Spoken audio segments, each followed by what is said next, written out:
เรามาเรทที่เที่ยวที่เคยไปกันว่าให้กี่คะแนนเต็ม10ที่แรกมิลานดูอาโม สอง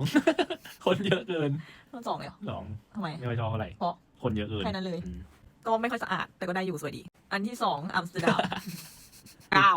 9 ดีมากแต่คลองเหม็นไปหน่อยเหนือ จริง จะให้10เหรอ ให้10 เลย ที่ต่อไปโตเกียวอันนี้คือทีมแลบ Planets 9 เจ็ด เพราะว่า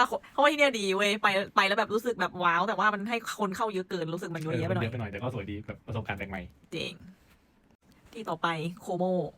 10 ที่นี่ก็คือต้อง10เท่านั้นเราเป็นที่ที่ดี ผู้คนใจดีวิวสวยมากแล้วก็สงบสุขแล้วก็เรา เจอคนน้อยด้วย ใช่เราไปพักในที่ที่คนน้อย เลยแบบไม่ต้องแย่งใคร วิวดีมีเช่าเรือด้วย สุดยอดที่ต่อไปจำได้ไหมที่ไหน จำได้ พูดมา ที่เขาเรียกว่าอะไรวะ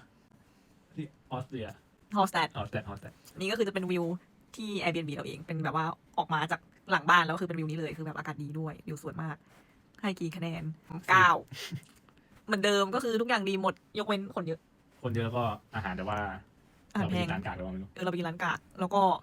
แต่ว่าโดยรวมดี แพง แบบเดินทางไปไกลแต่ว่าถึงแบบหายเหนื่อย จริงแล้วก็คนไทยเยอะมาก โคเปนเฮเกนให้กี่คะแนน1 2 3 10 8 เขาให้10 คะแนน มันมืดไปหน่อย แบบแดดน้อยไปหน่อย มันไม่ค่อยมีแดดไงสแกนดิเนเวีย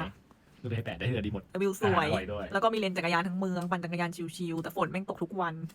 ก็เป็นบรรยากาศของที่นั่น แล้วก็อาหารอร่อยมากติดเค็มไปหน่อย แล้วก็ โคตรเค็ม โอมามิ